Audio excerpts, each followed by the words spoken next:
Doctor Saadat Hossain, Chittagong মহানগরী বিএনপির আহ্বায়ক এরশাদুল্লাহ, প্রাক্তন সাধারণ সম্পাদক আবুল হোসেন বক্কর সহ নেতৃবৃন্দ এবং উপস্থিত সুধীমণ্ডলী, আসসালামু আলাইকুম।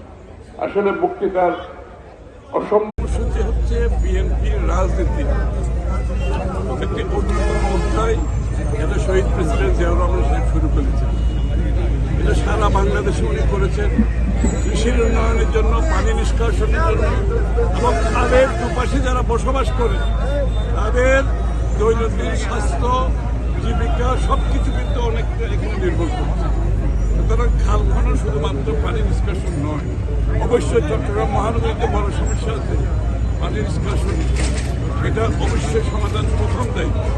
সাথে সাথে খালের সাথে খাল খননের সাথে আমাদের